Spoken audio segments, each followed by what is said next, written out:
First year के चैप्टरों में ये सबसे इम्पोर्टेंट चैप्टर में काउंट किया जाता है, क्योंकि आपने देखा होगा जब हमने केमिकल रिएक्शन स्टार्ट किया था तो सेकंड चार्ट में आपसी कारक और अपचायक यूज होते थे ना, वो यही का पार्ट होता है। वहाँ यहाँ से अरेंज किया जाता है और कुछ हमारे ऑक्सीडाइजिंग एजेंट होते हैं, कुछ रिड्यूसिंग एजेंट होते हैं जो केमिकल रिएक्शन को मैनेज करते हैं। अब ऐसे में हम इसको पढ़ने से पहले सबसे पहले हमको जानना होता है संयोजकता। तो एक एक टर्म हम बोलते रहेंगे छोटा छोटा, उसको हम लिखते रहिएगा। संयोजकता, आपको सबसे पहले संयोजकता आना चाहिए और द वैलेंसी।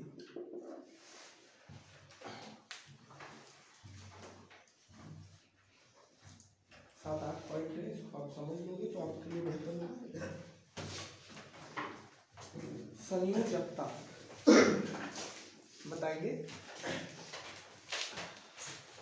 किसी भी तत्व के संयोग करने की क्षमता को, किसी भी तत्व के संयोग करने की क्षमता को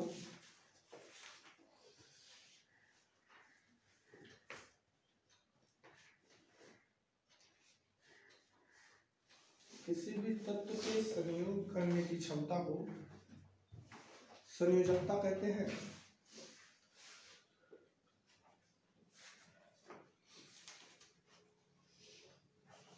किसी भी तत्व के संयोग करने की क्षमता को संयोजकता कहते हैं। कई बार आपने टर्म को यूज किया है और एग्जाम्पल में मैं जो लिख दिया अभी करेंगे। आपको एग्जाम्पल पता होगा जैसे सोडियम की संयोजकता कितनी होती है, क्योंकि इसका इलेक्ट्रॉनिक कॉन्फ़िगरेशन 2 8 1 होता है, इसलिए इसकी संयोजकता कितनी आती है, 1। क्लोरीन की संयोजकता भी कितनी होती है, 1, क्योंकि इसका 2 8 7 होता है और संयोजकता निकालते समय 8 में से 7 घटाएंगे तो 1 ही आएगा। ऑक्सीजन की संयोजकता ऑक्सीजन की 2 होती है, डबल बॉन्ड बनाने का काम करता है। कार्बन की संयोजकता 4 होती है। तो हम लोग कई लोगों की संयोजकता जानते हैं कैसे निकाला जाता है, इसी एग्जाम्पल में 2 4 लिख लेंगे। कैसे निकाला गया है संयोजकता, ये आपको एटॉमिक स्ट्रक्चर चैप्टर में बताया गया होगा। हम लोग संयोजकता को कैसे पता करते हैं।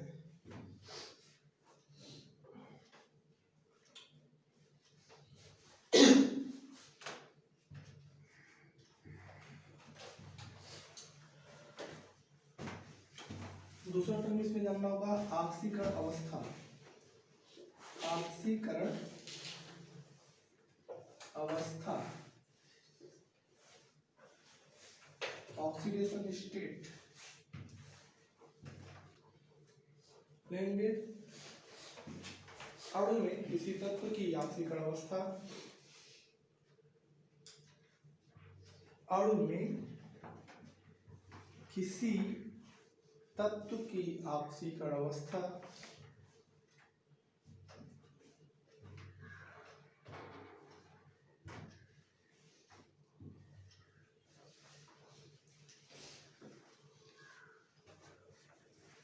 उसके द्वारा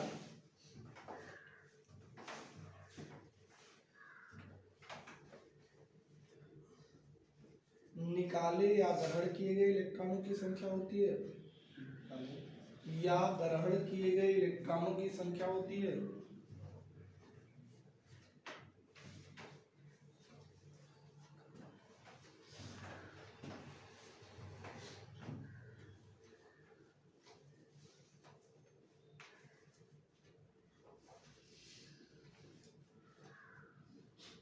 पता होना चाहिए कि कोई भी तत्व की संयोजकता एक अलग चीज है और ऑक्सीकरण एक अवस्था एक अलग चीज होती है।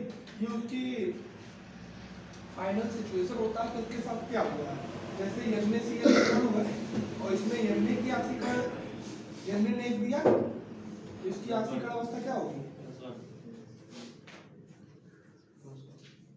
+1, इसमें चिन्ह लगता है। और क्लोरीन की ऑक्सीकरण अवस्था 1 लिया तो -1। ऐसा नहीं है कि ऑक्सीकरण अवस्था हमेशा बराबर बनी रहेगी। जैसे कि दूसरा एग्जांपल आप देख सकते हो, हम बात करें CH3COOH पे, इसमें आपके पास 2 कार्बन है, एक पहला कार्बन और एक पहले कार्बन की जो यहाँ ऑक्सीकरण अवस्था है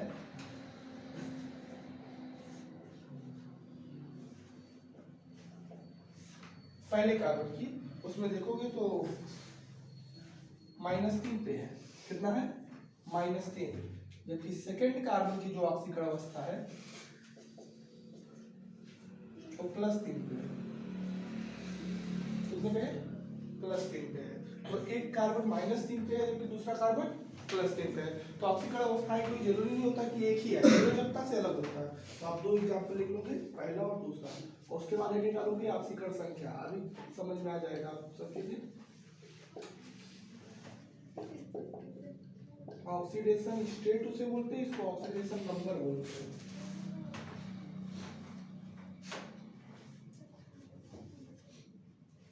मतलब आप ऑक्सीकरण अवस्था को रट नहीं सकते हो क्योंकि वो फिक्स नहीं होता है, बदलता रहता है। कुछ ही लोगों के लिए फिक्स है।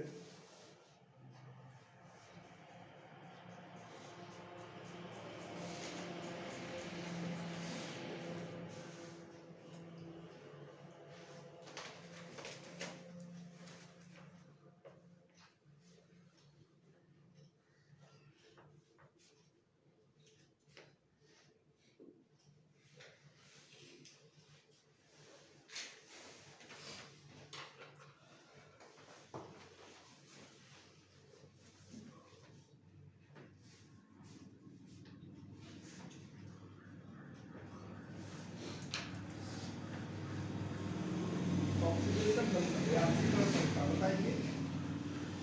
किसी यौगिक में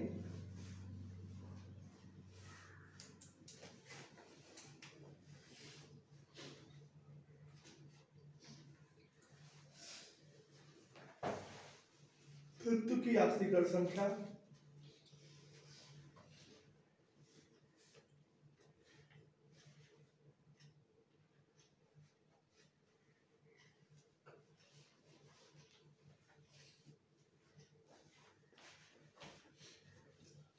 उसके एक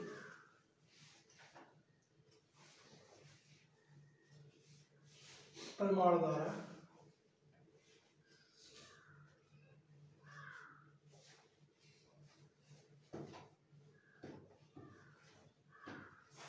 निकाले या ग्रहण किए गए औसत इलेक्ट्रॉनों की संख्या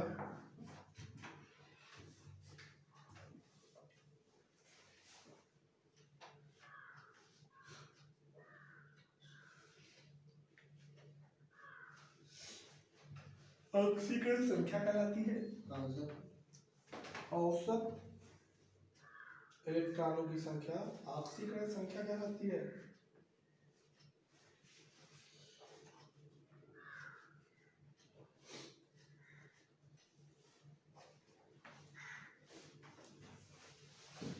जैसे CH3COOH में कार्बन की एक ऑक्सीकरण अवस्था कितना चल रहा है? -3 और एक कितना चल रहा है?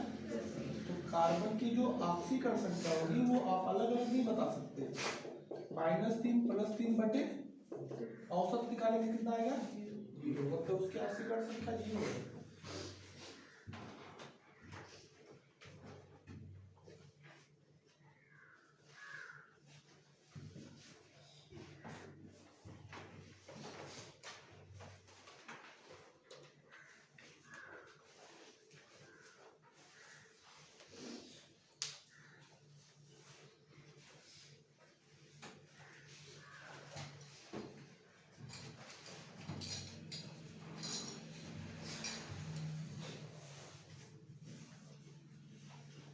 देखो इसको समझ में आता है क्या कहते हैं।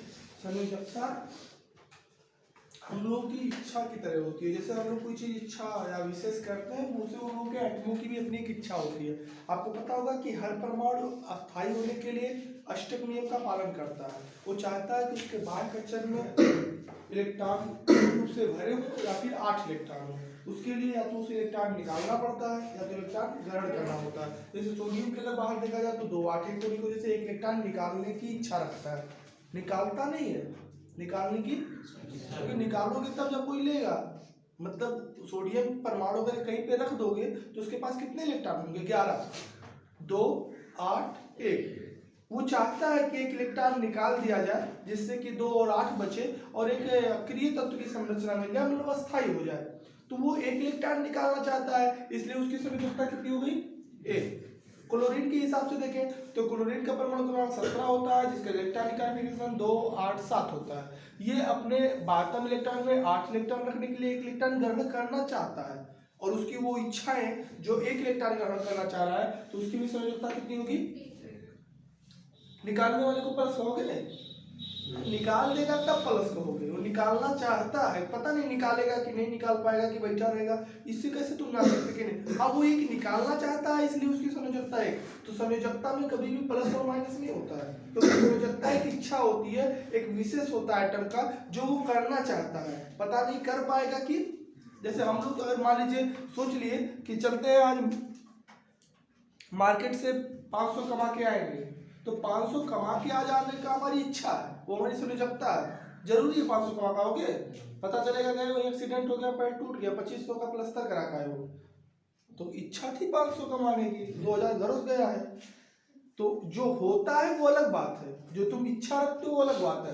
जो तत्व अपनी इच्छाएं रखते हैं ऑक्टेट लोगों को फॉलो करने के लिए, अष्टक नियम का पालन करने के लिए, अपने आप को अस्थायी बनाने के लिए इच्छाएं जो उनकी होती है, उसी को हम क्या कहते हैं? संयोजकता। और संयोजकता में कभी भी प्लस माइनस आप नहीं लगा सकते हो। संयोजकता में बस इतना ही बताओगी कि वो कितना निकालना चाहता है या कितना लेना चाहता है। जैसे सोडियम 1 निकालना चाहता है, संयोजकता 1। ऑक्सीजन 2 लेना चाहता है, 2 -2 नहीं कहोगे, 2 लेना चाहता है, कोई जरूरी नहीं कि पा जाएगा।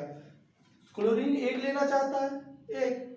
कार्बन को 4 चाहिए, संयोजकता 4। मैग्नीशियम को 2 निकालना होता है, संयोजकता 2। एल्युमिनियम को 3 निकालना होता है, संयोजकता 3। क्लोरीन को 1 चाहिए, संयोजकता 1। मतलब चाहे लेना हो या देना हो, जिसके लिए आपको इलेक्ट्रॉनिक कॉन्फ़िगरेशन में बताया गया होगा कि जिसके बाहर 1 2 3 आते हैं उसकी संयोजकता 1 2 3 होती है, और जिसमें 4 से लेकर 8 तक आता है उसमें 8 में से घटाना पड़ता है, और हम लोग संयोजकता जान जाते हैं। ऑक्सीकरण अवस्था मतलब आपके साथ हुआ क्या, मतलब वास्तव में आप क्या फेच किए। अब वो अपना काम अगर पूरा कर ले गए तो आपका वही ऑक्सीकरण संख्या बन जाएगा। जैसे जब N ने अपना Cl से बॉन्डिंग किया, वैद्युत संयोजक बंध बनाया, तो सोडियम ने अपना एक इलेक्ट्रॉन इसको देता है कि नहीं देता है? किस मेथड से? ट्रांसफर। वैद्युत संयोजक बंध बनते हैं, एक डोनर होता है, एक गेनर होता है, डोनेट गेन के बीच इलेक्ट्रॉन ट्रांसफर होता है। सोडियम ने एक इलेक्ट्रॉन क्लोरीन को दिया, इस कंडीशन में सोडियम की इच्छा भी थी इलेक्ट्रॉन देना, उसने दिया भी। अब इसकी ऑक्सीकरण अवस्था कितना हो गया? अब चिन्ह बताना शुरू कर दिया, क्योंकि इसने अब दे चुका है, दे दिया। जैसे तुम 500 कमाना चाहते थे और कमा भी लिए, तब हम मानेंगे कि हाँ 500 आपके पास है। लेकिन तुम इच्छा रख लोगे तो ऐसे थोड़ा ना मान लेंगे कि हाँ तुम 500 पा गए। हाँ तुम सोच रहे हो 500 कमाने का, जब कमा लोगे तब माना जाएगा कि आपके पास 500 आया। ऐसे ये चाहता था कि एक इलेक्ट्रॉन निकाला जाए, ये भी चाहत है, इच्छा है, तो प्लस माइनस ना लगने वाला। बस इतना हम बताएंगे कि तुम एक इलेक्ट्रॉन लेना निकालना चाहते हो, मतलब आपकी संयोजकता 1 है। लेकिन यहाँ पे सोडियम निकालना चाहता है, निकाल चुका, बिना निकाले बॉन्डिंग थोड़ा ना हुआ, एक इलेक्ट्रॉन ट्रांसफर किया, और जब निकाल दिया तो दैट इज +1। क्लोरीन यहाँ पे एक इलेक्ट्रॉन लेता है, आपको पता होगा क्लासेस में आपने केमिकल बॉन्डिंग वाले लेक्चर में देखा होगा कि वहाँ एक इलेक्ट्रॉन ग्रहण करता है गेन करने की वजह से, तो इसकी ऑक्सीकरण संख्या कितनी होगी? लेकिन ये सब ऑक्सीकरण अवस्था है, स्टेज है। जैसे इसमें हमने बताया यहाँ कार्बन और हाइड्रोजन के बीच ट्रांसफर नहीं होता है, कार्बन और हाइड्रोजन के बीच साझा होता है, क्योंकि दोनों गेन गेन होते हैं। गेन गेन में क्या होता है? लेकिन कार्बन की विद्युत ऋणात्मकता ज्यादा होती है। आपको एक पीरियोडिक टेबल वाला चैप्टर चला होगा, वहां बताया गया होगा कि तत्वों की विद्युत ऋणात्मकता मतलब इलेक्ट्रॉन ग्रहण करने की क्षमता आवर्त सारणी में बाएं से दाएं जाने पर बढ़ जाता है। मतलब कार्बन की इलेक्ट्रोनेगेटिविटी हाइड्रोजन से ज्यादा होती है। अब ये तीन हाइड्रोजन से मिलके तो साझा करता है, साझा का मतलब ले लेना या बीच में रखना? बीच में। साझा का मतलब किसी का होता नहीं है, मतलब जब ये बॉन्डिंग किया होगा, कार्बन और हाइड्रोजन के बीच बॉन्डिंग हुई होगी, तो कुछ इस तरह का हुआ होगा। ये वही एसिटिक एसिड है जो रिएक्शन में बार बार पढ़ा करते थे, CH3COOH। इसमें कहीं पे चार्ज आया है? नहीं आया। चार्ज क्यों नहीं आया है? क्योंकि हर जगह कौन वाला बॉन्ड बना है? संयोजक बंध, दोनों तरफ से साझा हो के बना है। इनके बीच एक एक इलेक्ट्रॉन का साझा हुआ है, इनके बीच एक एक इलेक्ट्रॉन, इनके बीच एक एक इलेक्ट्रॉन, इनके बीच एक इलेक्ट्रॉन, इनके बीच 2 इलेक्ट्रॉन, इनके बीच 1 इलेक्ट्रॉन, इनके बीच एक एक इलेक्ट्रॉन का साझा हुआ है। और आपको पता होगा कि चार्ज तब आते हैं, आयनिक बंध तब बनते हैं जब इलेक्ट्रॉन ट्रांसफर होता है। जैसे कि NaCl में Na दे देता है तो Na लेता है, और वहां पे आयनिक बंध बनता है। प्लस माइनस चार्ज हो जाते हैं। अगर हम इसकी बॉन्डिंग करें तो आपको पता होगा कि NaCl पे हम ऐसे बॉन्डिंग करेंगे, क्योंकि यहाँ पर संयोजक बंध बनता है, यहाँ डोनेट और गेन का केस होता है, यहाँ गेन गेन होने की वजह से साझा होता है। केमिकल बॉन्डिंग वाली चैप्टर अगर आपको याद आ रहा है तो वहां से आप देख सकते हो। नेक्स्ट टॉपिक आती है कि इसमें साझा हुआ तो किसी ने इलेक्ट्रॉन दिया नहीं, मतलब ना तो किसी ने इलेक्ट्रॉन लिया है और ना किसी ने दिया है, सिर्फ हुआ क्या है, साझा, मतलब साझेदारी हुई है और अपना सब लोगों ने स्थायी संरचना प्राप्त किया है। लेकिन कार्बन की विद्युत ऋणात्मकता ज्यादा होती है। पीरियोडिक टेबल में एक चैप्टर हमने पढ़ाया होगा विद्युत ऋणात्मकता, वहां आपको बताए होंगे कि इलेक्ट्रोनेगेटिविटी हाई होने की वजह से, विद्युत ऋणात्मकता हाई होने की वजह से, अगर कार्बन की बात करें तो ये हाइड्रोजन के इलेक्ट्रॉनों को खींच लेता है। मतलब वो चीजें होती है जैसे कि दो लोग मिला के मोटरसाइकिल खरीद लाओ, थोड़ा सा ज्यादा ताकतवर हो, थोड़ा सा डफर हो, जरलर हो, तो भले साझा वाला है, दिन भर ऊपर चढ़ाई तुम्हें खुद आएगी दी, मिला जुला के गाँव में ऐसा देखो तो खिलौना उलौना दो भाइयों के बीच आता है तो खेलता वही जाता है जो थोड़ा सा टाइट रहता है, बाकी उसको हो जाए तो दूसरा चाहे खेलने के पास जाने तो दे होगा नहीं, भले वो दोनों भाई का है, उससे कोई मतलब नहीं है। ऐसे कंडीशन में जो साझा इलेक्ट्रॉन हुआ है इसमें कार्बन की खींचने की क्षमता ज्यादा होती है, इसलिए जबरदस्ती खींच लेता है। पहले तो बात करता है चलो साझा करते हैं, फिर साझा करने के बाद उसका तो नेचर इलेक्ट्रॉन को लेने का, क्योंकि हाइड्रोजन का भी काम है लेने का, दोनों का लेने का काम था इसलिए तो साझा हुआ था गेन गेन की वजह से। लेकिन इसकी लेने की आदत ज्यादा है, मतलब ग्रहण करने की कैपेसिटी ज्यादा है। और आपको पता होगा पीरियोडिक टेबल में सबसे ज्यादा विद्युत ऋणात्मक फ्लोरीन है। फ्लोरीन एक ऐसा एलिमेंट है जिससे कोई नहीं ले सकता, वो सबसे ज्यादा इलेक्ट्रोनेगेटिव है। दूसरे नंबर पे ऑक्सीजन है, लेकिन कार्बन है, वो भी कार्बन हाइड्रोजन से ज्यादा होने की वजह से इनके इलेक्ट्रॉन को खींच लेगा, तो इसमें क्या आ जाएगा -1। अब तो ले लिया ना, लेने वाला बॉन्डिंग नहीं बना था, जबरदस्ती खींचने की वजह से, और इसमें क्या आ गया, यहां वाले में भी खींच लेगा, इसमें कितना जाएगा, इधर वाले भी खींच लेगा, इसमें कौन खींचेगा, ये वाले बांट कोई नहीं खींच पाएगा क्योंकि दोनों कार्बन बैठा है, और जब कार्बन कार्बन दोनों की इलेक्ट्रोनेगेटिविटी बराबर है, कोई खींच पाएगा नहीं खींच पाएगा, मतलब उसके साझे के इलेक्ट्रॉन साझा में रहेगा। जब दोनों पक्ष टाइट हुई हैं तब वो बीच में धड़क पड़ी, पंखा देखियो साझे वाला, ये तो घुमाए ले रहा था सामने और कहीं दो तो थोड़े थोड़े जाए उनको ढेर ले जाएगा भाई, लेकिन जब दोनों टाइट नहीं तब मार फोड़ दिए तो बीच में एकदम बीच में लगे हैं। ऐसे कंडीशन में हम बात करें तो ये दोनों की इलेक्ट्रोनेगेटिविटी बराबर होने की वजह से ये इलेक्ट्रॉन कोई नहीं खींच पाएगा, वो तो साझा का है। इसमें ऑक्सीजन की निगेटिविटी ज्यादा होती है, इस बार कार्बन से भी ज्यादा इलेक्ट्रोनेगेटिव है, तो कहेगा आप किस तुम नहीं खींचोगे, किस हम खींचेंगे, तुमसे ज्यादा इलेक्ट्रोनेगेटिव है, ये दोनों खींच ले जाएगा तो दो का साझा हुआ है ना। दोनों पहले तो कहा कि चलो साझा कर लेते हैं, बीच में रखा जाएगा, लेकिन अपने निगेटिविटी से खींच लिया तो इसमें कितना आ गया, इस वाले कौन खींचेगा, तो इसमें क्या आएगा, इन दोनों कौन खींचेगा, इसमें क्या आएगा। इन सब चीजों को ऑक्सीकरण अवस्था कहते हैं। एक एक ठू पे देखना, बताओ इस कार्बन की ऑक्सीकरण अवस्था कितनी है और इस कार्बन की ऑक्सीकरण अवस्था, कार्बन की संयोजकता कितनी होती है, तो संयोजकता और अवस्था में अंतर है कि नहीं। संयोजकता मतलब तुम चाहते थे कि हमें 4 इलेक्ट्रॉन मिले, क्योंकि कार्बन की इलेक्ट्रॉनिक कॉन्फ़िगरेशन 2,4 होता है और जिसके बाहर 4 आता है उसको कितने इलेक्ट्रॉन की जरूरत होती है, 4 की। कार्बन चाहता था कि हमें 4 इलेक्ट्रॉन मिल जाए जिससे हम क्या बन जाए, अस्थाई बन जाए, लेकिन 4 इलेक्ट्रॉन चाहत जो थी वही इसकी संयोजकता कहलाती है। लेकिन कोई जरूरी नहीं है कि तुम्हारी चाहत पूरी हो जाए, वो तो केस बताएगा कि आपका साथ क्या हो रहा है। जैसे आप देख रहे हो कि इसी कंपाउंड में, इसी मॉलिक्यूल में एक कार्बन को 3 मिल रहा है जबकि एक कार्बन को 3 गंवाना पड़ रहा है। तुम्हारे साथ वास्तव में क्या हुआ, that is the oxidation state. जैसे इस यौगिक में यही कहा जा रहा है कि पहले कार्बन के साथ 3 माइनस हुआ है, मतलब उसे 3 मिल गया है, और दूसरे कार्बन के साथ 3 खींच लिया है कोई दूसरा, मतलब उसको 3 देना पड़ा है। कार्बन की इच्छा थी 4 पाना, ना यही 4 पाया और ना वही 4 पाया, उसमें एक कार्बन 3 पाया और एक कार्बन 3 गंवाया, तो पहले की ऑक्सीकरण अवस्था हुआ 3 पाया इसलिए -3, और दूसरे कार्बन की ऑक्सीकरण अवस्था हुआ 3 गंवाया इसलिए +3। गंवाए मतलब निकाले, पाए मतलब गेनर। चाहते क्या थे, 4 पाना। इलेक्ट्रॉनिक कॉन्फ़िगरेशन के अकॉर्डिंग आपकी इच्छा थी कि आपको 4 इलेक्ट्रॉन मिले, दैट इज वैलेंसी। बैलेंस में कभी प्लस माइनस नहीं लगा सकते। चार तुम चाहते हो कि मिल जाए तो माइनस लगाना, तुम चाहते हो, तुम्हारी चाहत अभी कुछ पूरा नहीं हुआ तो उसमें प्लस माइनस तुम लगा सकते हो सकता तुम्हें निकालना ही पड़ जाए। जैसे मान लो तुम सोचे कि चलो आज चोरी करके आते हैं और चुरा के ला रहे थे, रास्ते तुमसे भी बड़ा चोर मिल गया, जो चुरा के लाए थे वो छोड़ लिया, जो तुमने लगा रहा वो मारे उठ ले लिए। तुम्हारी इच्छा थी ना कि कुछ मिलेगा, आए हो तो गवा के ना, मतलब तुम चाहते थे कि चार हमें मिले, लेकिन आप अभी ये नहीं कह सकते कि तुम्हें चार मिल गया। वो तो आप आओगे कंपाउंड में, जब बॉन्डिंग करोगे तब पता चलेगा। और बॉन्डिंग में देखा गया कि एक कार्बन को सिर्फ 3 मिल पाया है, वो भी मिला नहीं है, खींच लियो जबरदस्ती। मिलना एक अलग बात होता है। जैसे यहाँ क्लोरीन को एक मिला है क्योंकि सोडियम दे देता है ट्रांसफर करके, यहाँ मिला उला नहीं है लेकिन फिर भी उसी का हो जाता है, भाई खींच लेता है अपनी निगेटिविटी की वजह से। और दूसरे कार्बन से उनके से हाई इलेक्ट्रोनिगेटिव एलिमेंट बैठे हैं तो वो लोग उसको खींच लिए हैं, मतलब पहले को 3 मिला है जबकि दूसरे को 3 देना पड़ा है। ये एक एक ठू को बताना क्या कहलाता है, ऑक्सीकरण अवस्था। मतलब पहले कार्बन की ऑक्सीकरण अवस्था -3 और दूसरे कार्बन की ऑक्सीकरण अवस्था ऑक्सीकरण संख्या अलग चीज होती है। ऑक्सीकरण संख्या एवरेज होता है। अगर हम पूछे कि इस यौगिक में ऑक्सीकरण अवस्था क्या है तो हम कहेंगे इसमें 2 कार्बन है, पहले की अवस्था -3, दूसरे की अवस्था +3। लेकिन ऑक्सीकरण संख्या कहता है कि औसतन क्या हुआ।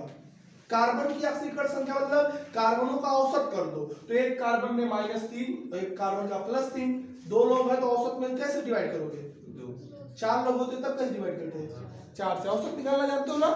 मतलब ऑक्सीकरण संख्या कितना आ गया, मतलब इस यौगिक में ऑक्सीकरण अवस्था देखोगे तो एक का -3 एक का +3 है, लेकिन ऑक्सीकरण संख्या देखोगे तो कितना है, 0। अच्छा, इसमें सोडियम की ऑक्सीकरण अवस्था कितना है, प्लस है, और ऑक्सीकरण संख्या कितना है, प्लस 1 ही आएगा। अकेले है तब कहाँ, अकेले में 1 से भाग दोगे तो वही तो निकलेगा। जब 2-3 लोग हो जाते हैं तब गड़बड़ा जाता है, क्योंकि 2-3 लोगों में 2-3 से भाग देना पड़ता है। अब इसमें सोडियम की ऑक्सीकरण अवस्था कितना है, वो अकेले है ये है तो /1 करोगे, +1/1 तो ऑक्सीकरण संख्या तो +1 आएगा। लेकिन इसमें 2 कार्बन है तो 2 कार्बनों का ऑक्सीकरण अवस्था देखोगे तो अलग अलग, एक -3 एक +3। लेकिन जब ऑक्सीकरण संख्या निकालोगे तो दोनों जोड़ के 2 से भाग दोगे तो क्या हो जाएगा, 0।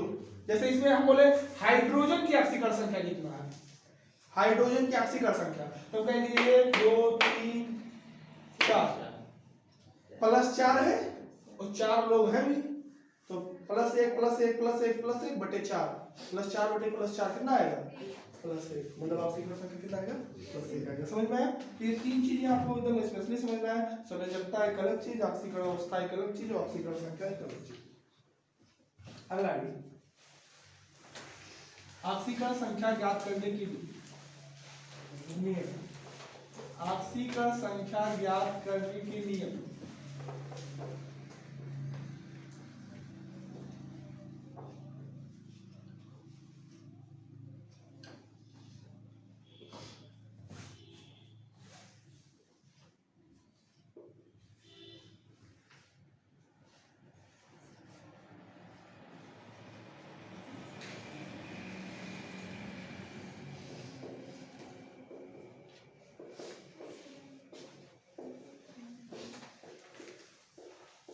वो ऑक्सीकरण संख्या निकालने के लिए आपके पास 8 नियम है।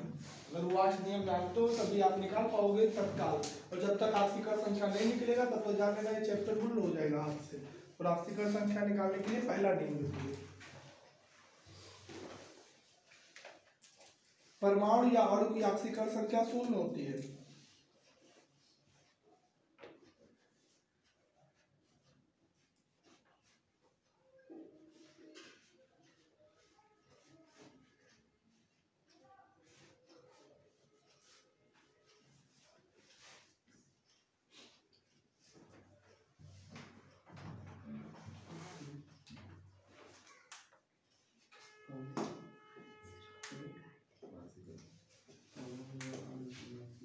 क्या होती है,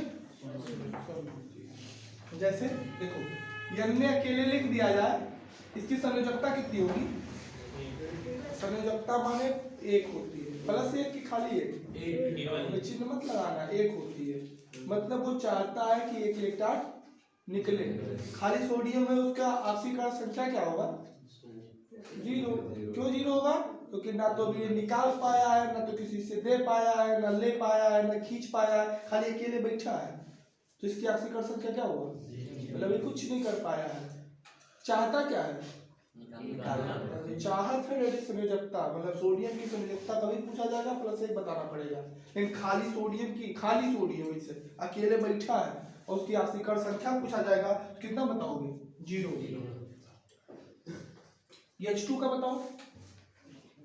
H2 तो जान दो ना, H बांड H में बाइंडिंग तो हुआ है, साझा हुआ है या ट्रांसफर? साझा हुआ है। और जब ये साझा हुआ है तो हाइड्रोजन के बीच जो बांड बना होगा दोनों की इलेक्ट्रोनेगेटिव बराबर होगी कि नहीं? H बांड H में जितना ही खींचेगा उतना ही वो खींचेगा, तो किसके पास जाएगा इलेक्ट्रॉन? बीच में रहेगा, किसी के पास ले जाएगा, मतलब कोई ले दे पाएगा?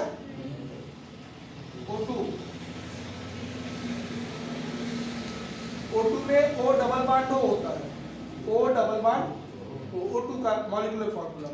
दो का साझा हुआ है, लेकिन बीच वाला इलेक्ट्रॉन कोई खींच नहीं पाएगा क्योंकि दोनों तरफ समान आइटम है। N2 नाइट्रोजन के बीच 3 बांड होता है, N ट्रिपल बांड N, लेकिन अगर उनके बीच हम बात करें तो साझे वाला इलेक्ट्रॉन कोई नाइट्रोजन ले पाएगा?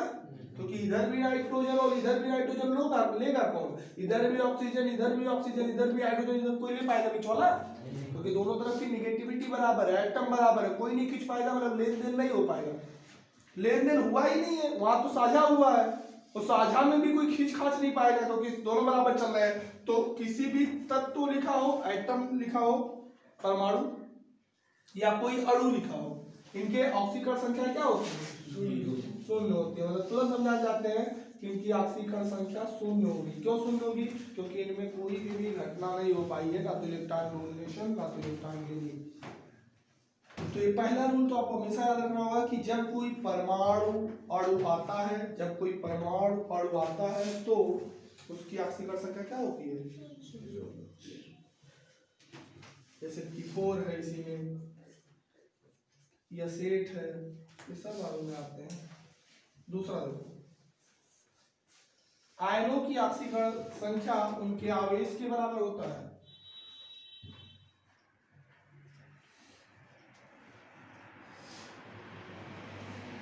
एग्जाम्पल लिखिए अगर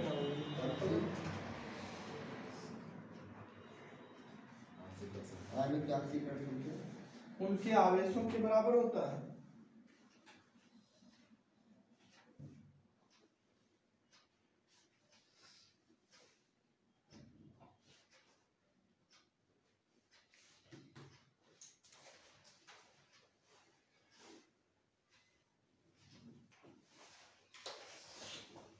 उनके आवेशों के बराबर होता है। अब देखो, जैसे एग्जांपल में N में एक प्लस पहले से लगा है, ये आयन है कि परमाणु?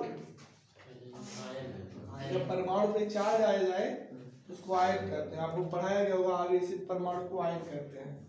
और आयनों की ऑक्सीकरण संख्या, सोडियम को निकाला है कि नहीं? निकाले ना हो तो प्लस कहाँ से आ गया? मतलब ऑक्सीकरण संख्या कितना इसका प्लस? एक तो निकाले तब तो प्लस एक है। Cl माइनस ऑक्सीकरण संख्या कितना होगा? -1। Fe पे 3 प्लस ऑक्सीकरण संख्या कितना होगा? प्लस 3 ऐसा आएगा ना, 3 तो निकाले हुई तब +3 ना हो। मतलब जितने आयन होते हैं उनमें सोचना नहीं होता, जो उस पर चार्ज लिखा रहेगा वही उसका ऑक्सीकरण संख्या रहेगा। आपको यही बताया जा रहा है कि किसी भी आयन की ऑक्सीकरण संख्या उसके आवेश के बराबर होता है। लेकिन पहला बताया गया कि कोई भी परमाणु या अणु की ऑक्सीकरण संख्या शून्य होती है।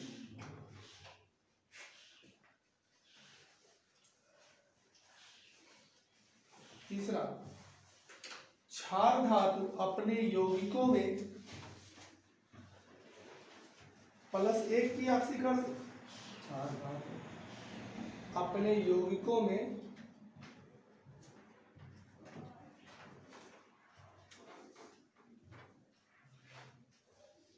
+1 ऑक्सीकरण संख्या देते हैं।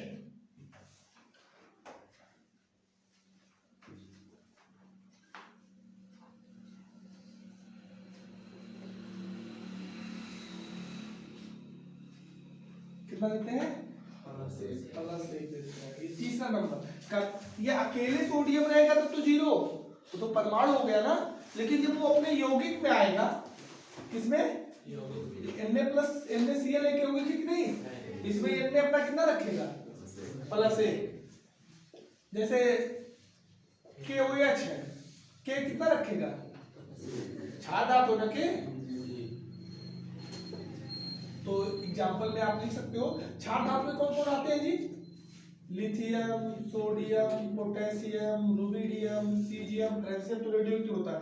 ये चारों कहीं भी पांचों दिखे, पांचों कहीं पर भी दिखे, अपने यौगिक में अकेले नहीं, अकेले दिखेंगे तो जीरो हो जाएंगे तुरंत। मतलब वो अपने परमाणु की अवस्था में होंगे तो जीरो होगा, जब वो अपने यौगिक में होंगे तो उनकी ऑक्सीकरण संख्या कितनी वहां पे शो की जाएगी?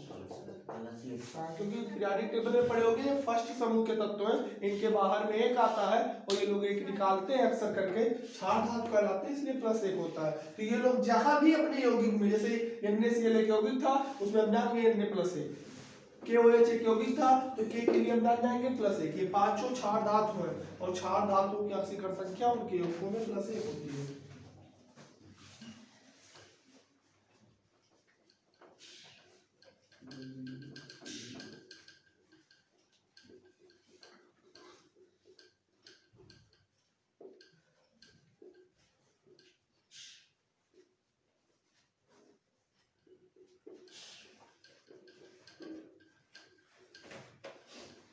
अगला,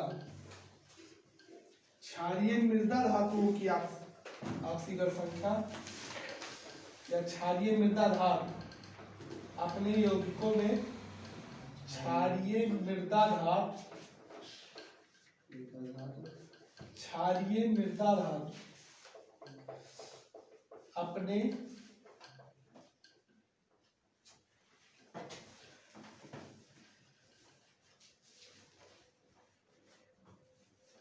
यौगिकों में प्लस 2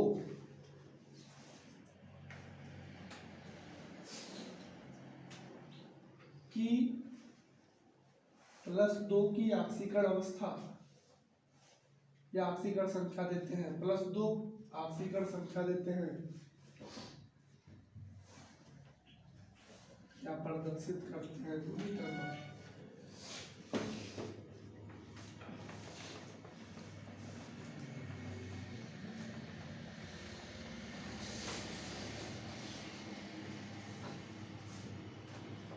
कौन होता जी? क्षारीय मृदा धातु। सेकेंड समूह वाले तत्व कौन कौन आते हैं उसमें?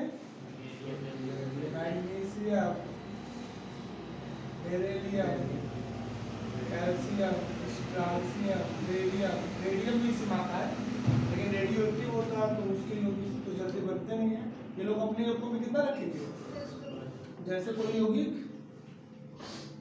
CaCl2, जैसे MgOH का फुल ट्वाइस, ऐसे यौगिक मिले तो इनके ऊपर तो प्लस 2 लिख देना। अपने यौगिकों में लोग प्लस 2 देंगे। कौन? क्षारीय मृदा धातु।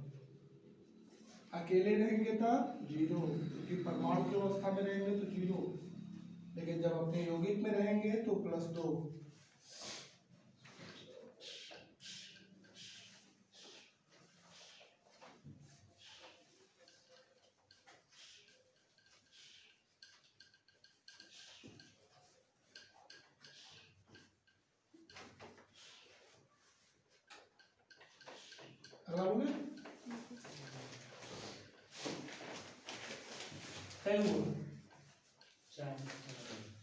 हाइड्रोजन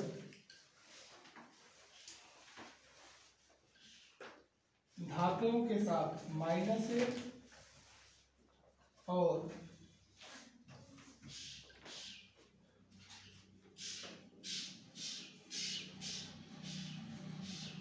अधातुओं के साथ +1।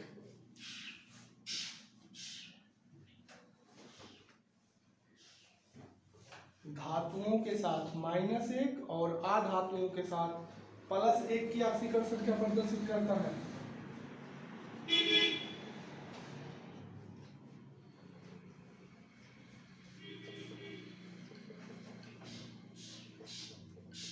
तो हाइड्रोजन का कितना हो गया? दो तरह कंडीशन आपको रखना है। जब जब वो धातु के साथ आएगा तो +1 और धातु के साथ आएगा तो नीचे से लिख देना हाइड्रोजन की ऑक्सीकरण संख्या 2, कभी कभी +1 कभी कभी +1 कब होगा, +1 होगा धातु के साथ।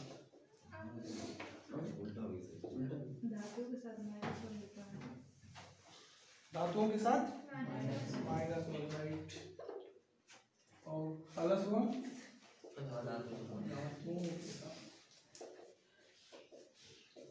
जैसे HCl लिखा है, बोलो हाइड्रोजन की ऑक्सीकरण संख्या कितनी होगी, Cl एक धातु है, लेने वाला है ना, लेने वाले धातु होते हैं, देने वाले धातु होते हैं। क्लोरीन के साथ आया है तो कितना रखेगा,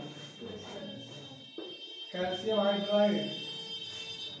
हाइड्रोजन किसके साथ आया है, कैल्शियम के साथ, तो कैल्शियम 2 देने वाला है, 2 8 4 2 धातु है, धातु के साथ आ जाता है।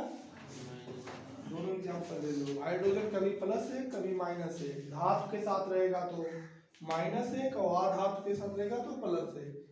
धातु नहीं आता है तो पहले वाले चैप्टरों को फिर से पढ़ो, हाँ बताया गया है।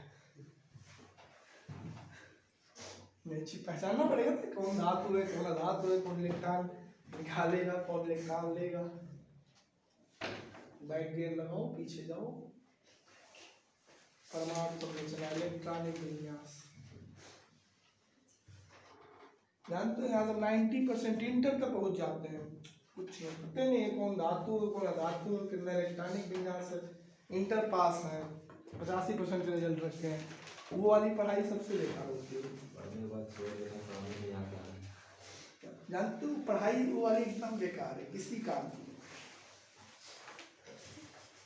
वो जानते हो किस तरह की फीलिंग है, जैसे मान लो तुम्हें भूख लगा हो खूब तेज और शर्मा रहे हो, बुआ कहा थी बाबू खाए लो, अरे खा ले सज वाले, और भूख टाइट लाग है, वो ऐसे में फीलिंग आना लो कर रहा मन कहाँ से खाए, भूख भी लगा खाए, इन शर्म के बारे में खाओ, इतने टाइम खाए बहुत ज्यादा भाई खाए लायक है संजय खा, इन खाए में कहाँ से। वो स्थिति होती है यहाँ के बच्चों की, कुछ नहीं आवत जाते, रिजल्ट सब वो रखे हैं, पढ़े मनो कहा था, डॉक्टरों बने चाहत है, IITN बनी है, IIT बने चाहत है, छोटी इंजीनियर आए, अब कुछ नहीं है। ये स्थिति क्यों हो जा रही जानते हो, क्योंकि यहाँ पे पढ़ने वाले कॉन्सेंट्रेट है, तुमको पढ़ा रहे हैं ना, इसमें 1% 2% बच्चे ऐसे रहेंगे जिसको रिकॉल करा पाएंगे। फरवरी में 1 ना दिखाई, ना इलेक्ट्रॉनिक विन्यास दिखाई, ना पीरियोडिक टेबल दिखाई, और अब बहुत दिखाई दी ही पूछी 4 पीछे के नहीं आई बाबू, ना जानो सर जी ना जाना था, बहुत बढ़िया जाता सर जी, कितना तू पढ़ दो कितना थोड़े आवत है, कितना रिकॉल, हमारा काम तो समझाना है। हाँ ये लोग हम लोग समझाते रहते हैं बीच बीच में, इसलिए कि हो सके कब वो एक्साइटेड स्टेट में आ जाओ, जानो ना carbon ground state excited state hydrogen में बताया हो, जब तक एक्साइटेड स्टेट में नहीं आओगे कुछ नहीं, जब पढ़ते रहो आते जाते रहो। हाँ सर जी गांव वाले कहिए बहुत मेहनती लड़का है, दहेज वहेज बड़ी जी छोड़ दिया है कहीं, तो कहिए बहुत वही उठ के जाना पढ़े लिखवा, लेकिन हुई कुछ नहीं ऐसे पढ़ा करो, कुछ नहीं हुई पढ़ाई को स्वाभाविक तरीके से, चाहे वो किस तरीके पढ़ाई को 3000 में। तो हमारे कहने का मतलब है कि बाबू जानते हो तुम लोगों को लग रहा होगा और पढ़े, बनने की भी इच्छा बनी हुई, सब कुछ मतलब पढ़ना भी है, हमें आए भी इच्छा रखते हो, सने चकते तक है तोरे पटकते हैं इच्छा है कि 4 ठो मिले, लेकिन ये बॉन्डिंग करूँ तब मिली ना बढ़िया से। अब ऐसे कंडीशन में आप लोगों को बार बार सजेस्ट करते हैं कि ये जैसे तुम लोग पीछे पढ़ रहे हो, अब मान लीजिए यहाँ पे जो कंडीशन आ रही है कहाँ से मैच कर रहा है, पीछे से, जैसे हम कह रहे हैं कैल्शियम धातु है तो कहाँ से बोल रहे हैं, हम देख रहे हैं कैल्शियम का इलेक्ट्रॉनिक विन्यास 2 8 8 2 होता है, बाहर 2 होता है तो निकालेगा मतलब धातु होता है, धातु के साथ अगर हाइड्रोजन आया तो ये कह रहा है कि नेगेटिव होगा, -1 होगा। क्लोरीन एक धातु को कैसे जान पाए, क्लोरीन का इलेक्ट्रॉनिक विन्यास सोच रहे हैं 2 8 7 जिसके बाद होता है वो लेता है एक, और लेने वाले हर धातु होते हैं, अधातु है इसलिए +1 रख रहा है। तो पीछे की चीजों को अगर रिकॉल नहीं कर पाए तो आगे की चीजें तो इससे बेकार हो जाएगी। बाकी आप लोग मेहनत करते हो, लेकिन सुबह उठ के आप तो ये बहुत बड़ी मेहनत, लेकिन जितनी जरूरत उतना नहीं करते हो, उसके लिए आपको अच्छा पीछे की चीजें हमने कई बार बोला कि आगे की चीजों को पढ़ने से ज्यादा सटकता वो जल्दी निकलता है, मतलब आपको पीछे की चीजों को रखना पड़ेगा, रोकना पड़ेगा, आगे कम पढ़ो, ये आज 2 अक्षर पढ़ो चलेगा, इन पीछे 22 पढ़े हो उनमें में कि कैसे ना हो पाओगे, तब तो जान लेना कि कुछ लाइफ में गेन कर लोगे। मतलब कमाओ डेली 50 रुपया, ये जो महीनों अपने कमा के रखे रहो 1500 और वो 14.5 ना हो जाए। नहीं तो एरियन डेली 1 लाख कमाओ और पिछो डेली 1.5 लाख गुल हुई, 70,000 80,000 गुल हुई, महीना खत्म हो तो फिर कंगाले रहो।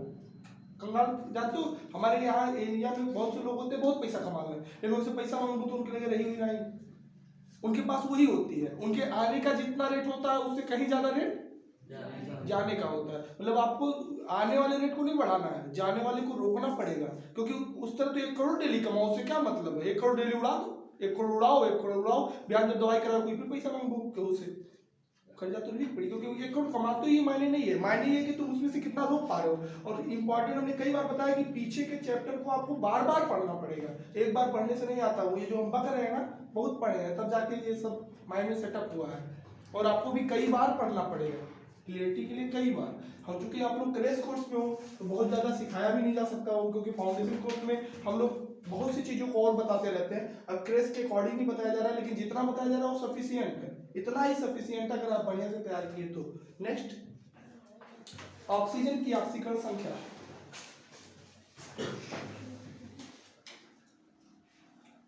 ऑक्सीजन की ऑक्सीकरण संख्या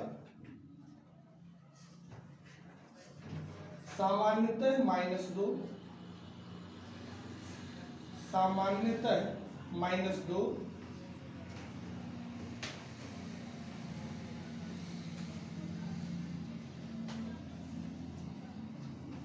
पराक्साइडों में -1, पराक्साइडों में -1, सुपर ऑक्साइड में -12,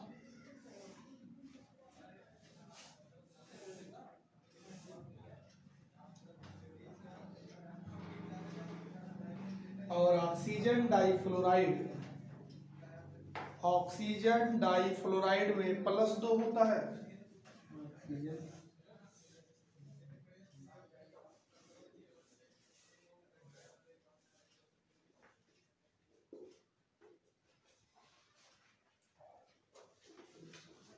डाइफ्लोराइड में सामान्यतः ऑक्सीजन जहां भी रहेगा वो कितना ऑक्सीकरण संख्या देगा -2, लेकिन जहां वो पराक्साइड बनेगा वहां कितना देगा -1। कैलकुलेट तो सामान्य होगी। और एक सुपर ऑक्साइड होता है KO2, KO2 को हम क्या करते हैं पोटेशियम सुपर ऑक्साइड, इसमें ऑक्सीजन की ऑक्सीकरण संख्या कितनी होती है, और एक होता है OF2। आपको अभी भी हमने बताया कि क्लोरीन की ऑक्सीकरण संख्या बहुत ज्यादा है, ये ऑक्सीजन से भी छीन लेता है, तो 2 फ्लोरीन है तो दोनों खींच लेंगे, इनका तो कटु बना देंगे, इनका +2 होने लगेगा। मतलब OF2 एक ऐसा यौगिक है जिसमें ऑक्सीजन को भी +2 ऑक्सीकरण संख्या देना पड़ता है।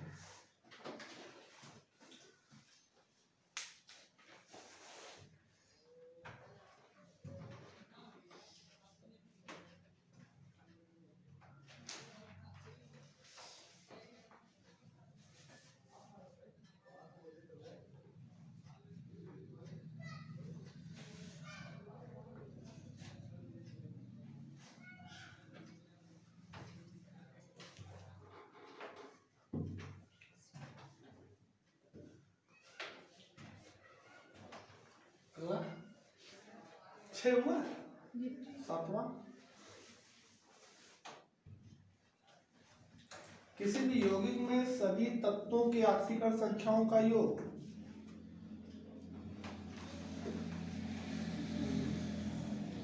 किसी यौगिक में सभी तत्वों के ऑक्सीकरण संख्याओं का योग 0 होता है।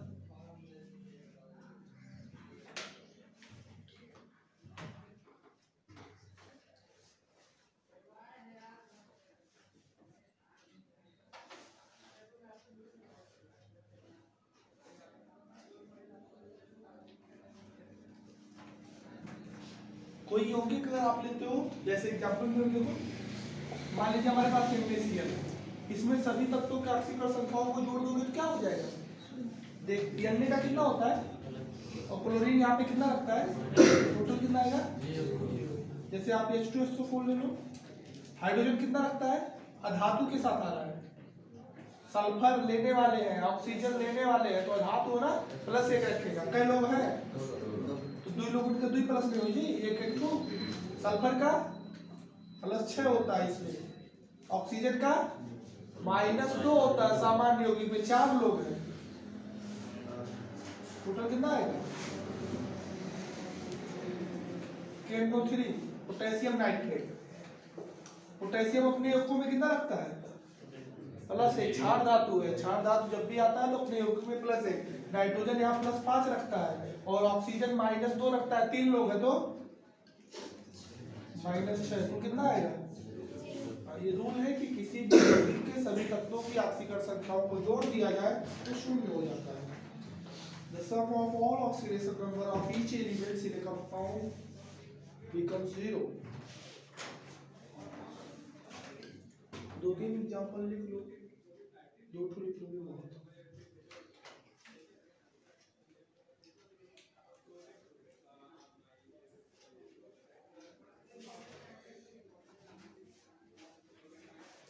आप लोगों को सिर्फ एक चीज बहुत ही बहुमूल्य मिला है, वो केमिकल रिएक्शन, उसको मेहनत करके तैयार कर लेना है, इंटर आपका अच्छे से कट जाएगा आगे भी। वो ऐसा चीज आपको दिया गया है जिसका फायदा इस साल कम लेकिन अगले साल ज्यादा मिलेगा। लेकिन अगर अगले साल तक रुका तब लीकेज रहा, लीकेज रहेगा तो गैस की तरह निकल जाएगा, खाली सिलेंडर बचेगा। नेक्स्ट लास्ट 8 नंबर, मूलकों में सभी तत्वों की ऑक्सीकरण संख्याओं का योग। मूलकों में बढ़िया से पढ़ो, वर्ल्ड में कोचिंग खोलो और बढ़िया से पढ़ो। क्या बोल रहे हैं, मूलकों में सभी तत्वों के ऑक्सीकरण संख्याओं का योग।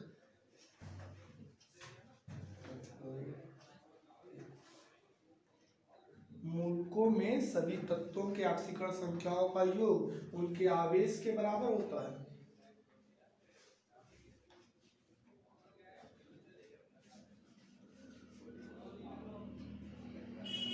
मूलक जानते हो जी, नाम पढ़ाया गया होगा तो आयन और मूलक बताएंगे होंगे। मूलक मतलब होता है अणुओं पर जब आवेश आ जाए, जैसे एग्जांपल में देख लो, कार्बोनेट मूलक होता है ना, CO3 पे 2-, ये कह रहा है इनके तत्वों को जब जोड़ोगे तो इनके आवेश के बराबर आएगा। कार्बन का यहाँ +4 होता है और एक ऑक्सीजन का -2, तो 3 लोगों का कितना आएगा। जैसे आपका हम बात करें NO3 पे 1- पड़े होंगे, नाइट्रेट, नाइट्रोजन का +5 होता है और ऑक्सीजन का -2 होता है, तो 3 लोगों का कितना आ जाएगा, +5 -6 -1 ही होगा ना। तो हम लोग किसी भी योग्य मूलक का अगर चेक करें तो उनके अगर ऑक्सीकरण संख्याओं को जोड़ा जाए तो उनके आवेश के बराबर आता है। ये रहा आपका 8वां रूल, और ये 8 रूल तैयार रहेंगे तो कल आपको बता देंगे कैसे ऑक्सीकरण संख्या निकाली जाती है और कैसे रासायनिक समीकरण को बैलेंस किया जाता है।